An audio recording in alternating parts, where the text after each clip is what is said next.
Josh Fenton, CEO and co-founder. Let's get you up to date. If you haven't seen it, there was a little dispute between Mayor Elorza, who seemed to literally physically challenge Governor McKee yesterday at a press conference on water fires. The mayor seems frustrated over the governor getting a teacher's contract negotiated with the Providence Teachers Union. As we all know, about 2 years ago, the state took over the Providence Public Schools after a report issued by Johns Hopkins University that found that the Providence schools were amongst the worst in the country.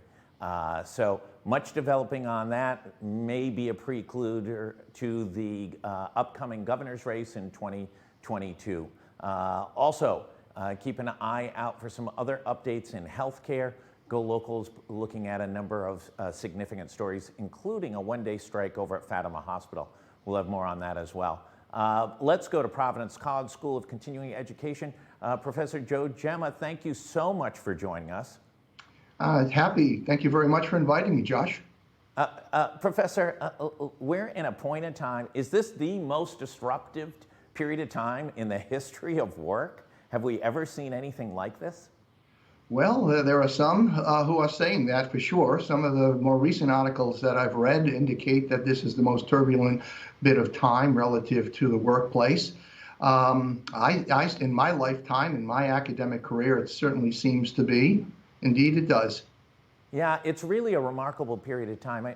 I think we've also lost perspective. I mean, you've been teaching management over at Providence College for 40 years, but going in prior to the pandemic, there were lots of red flags about the disruption of the workplace, how work would change because of artificial intelligence, greater influence of technology, not just in the warehouse space where a robot might take someone's space, but in places like the legal community, in places like accounting, places that you wouldn't necessarily think would get so disruptive. So be our guide a little bit. We've got artificial intelligence, we've got a much deeper move towards technology, we've got a pandemic that's changed the very fiber of the workplace.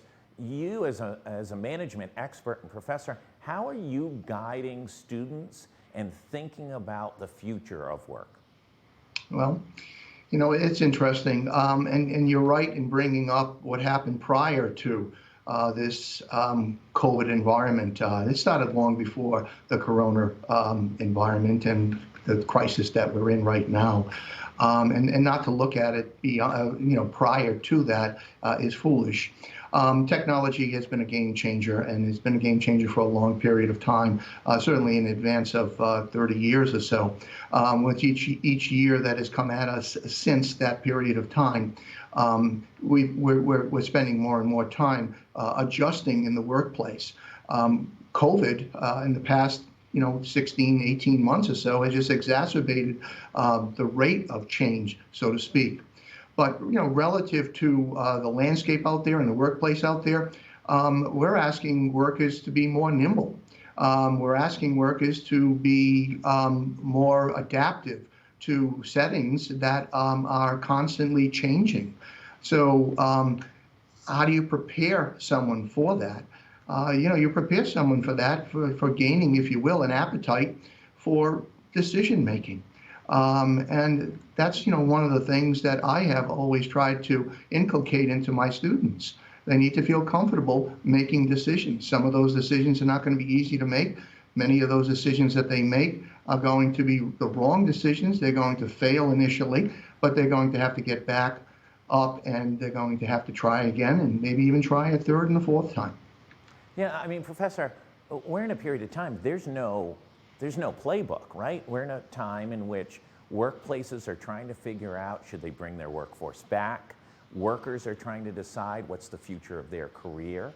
You're teaching classes that have really valuable applicability to both those people, to both the manager and the worker who wants to have a successful career. Talk a little bit about some of these intricate dynamics. I'll give you an example. I've been at a place, let's just use CVS because we all know it, and it's headquartered here in Rhode Island. I've been at CVS for 10 years. I'm not going to say on the executive fast track. I wasn't slated to take over for Larry Merlo. That went to someone else. But I was on a pathway to a successful career. And now all of a sudden I'm working from home. Do I need to come back to the workplace? Do I need to recalibrate? How do I make those decisions?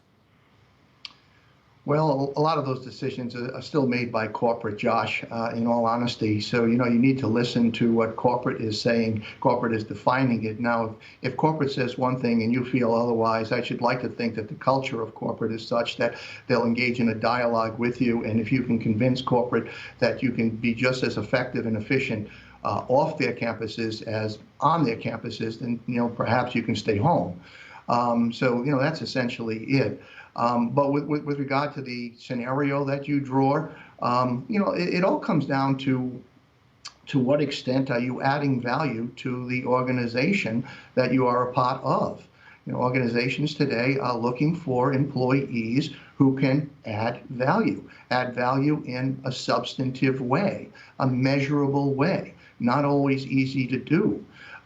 Perhaps the best way to measure that is the individual capable of making decisions on his or her own. And that takes a propensity to not be afraid of decision making and the failure sometimes associated with decision making. And Professor, talk about that. You teach that. I mean, you teach it both to emerging executives, you teach it to human resource executives, you teach it to all those. People see failure as failure. And I have to say, as somebody who's run a couple businesses, but GoLocal for 11 years, all our successes are based on a previous failure. I mean, we've made lots of mistakes in building a new model for journalism. And in so doing, we've made errors and then hopefully learned lessons and then redeveloped the model. Is that something that's going to be allowable in this next explosion of corporate business? In progressive organizations, it will always be allowable.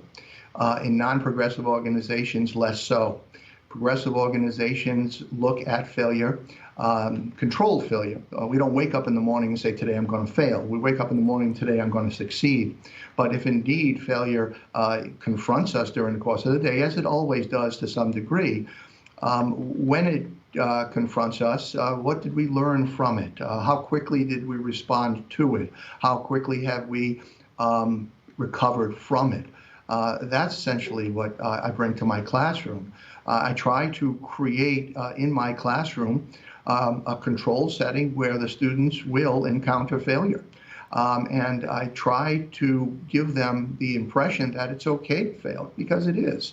There's no way in the world, in an imperfect world, that we could avoid failure. So failure is just part of the landscape of life. The important thing for a manager, basically, to the extent that he or she can do this, is to create a culture, an organizational culture, which allows failure, which creates a situation, an environment, if you will, where the workers feel as if it's safe to fail, where when you fail, the next time you fail better, so you're always failing better. That's really what it's all about, failing better. But that's part of an organizational culture, and that's really endemic to good management, creating such cultures. Professor, talk a little bit about who should take your classes. I mean, this is a really dynamic time. My brain is spinning 24/7 because not only is it a challenge for our business, who's been growing significantly, especially over the past couple of years, but it's also everything's an opportunity, right? The game's changing. It creates a whole new opportunity. We just saw, the best gymnast in the world step aside, and her replacement wins the gold medal. I mean, talk about the ultimate example of seizing the opportunity and becoming now arguably the new greatest in the world. How do who's that person that's best suited for taking your classes over at PC? Yeah. Well, it runs the gamut, Josh. I've taught a number of different students. I've taught students who have advanced degrees, and I've taught that 17-year-old directly out of high school. To answer your question, I think completely, it varies on what that student or that potential student is looking to gain. I will very much give my students an opportunity to be acquainted with the fundamentals of management. We approach all management courses in a methodical way. We talk about the formula that increases the likelihood of successful management. And that formula, by the way, is simple. There are 4 ingredients: planning, organizing, leading, and controlling. We'll spend approximately the same amount of time during the course of the semester thrashing those particular functions of management around. And as we do, we use case analyses. We're constantly looking at the Wall Street Journal and current events, Providence Journal as well, anything we can get our hands on. And as we do that, we're talking real time. So, to your question, will an executive who's out in the field right now benefit from that? I feel as if he or she will. Will a 17-year-old who still hasn't decided on what academic area he or she would like to pursue, will that person benefit? I believe so. So my answer to your question is that it really could be anyone and everyone who wants to engage in business in a way that increases the likelihood of success. There aren't any guarantees in any of this, for the very reason that you brought forth at the outset of this interview, and that being the turbulence that's in the extreme turbulence that's in the environment today. Will part of success and failure be determined on who sees it as a threat, this change, and who sees it as an opportunity? Is it almost as simple as perspective? I believe so. I believe so. Attitude is everything. I think it was Peter Schultz, the former CEO of Porsche, who said attitude is everything. And it is everything. It is certainly the foundation of managerial success. So two individuals can look at the same scenario, the same climate. One can see failure, the other can see success. And more often than not, the one who sees failure is going to fail. The one who sees success is going to succeed. Listen, I want to thank you so much for taking the time. I think it's a wildly dynamic time in business for folks to recalibrate, and what you teach, those absolute fundamentals of management, are applicable in a disruptive period, maybe even more so than at a slow growth, more traditional period of time. So, Professor Gemma, I really want to thank you for taking the time and congratulate you on all your success over at Providence College. For everybody else, stay tuned. It is a crazy period of time for July in Rhode Island. There is great concern over the expansion of the Delta variant. We're seeing a major increase in number of new cases of infection here in Rhode Island on very limited testing. Only 16,000 tests, less than 16,000 tests conducted over the last 3 business days.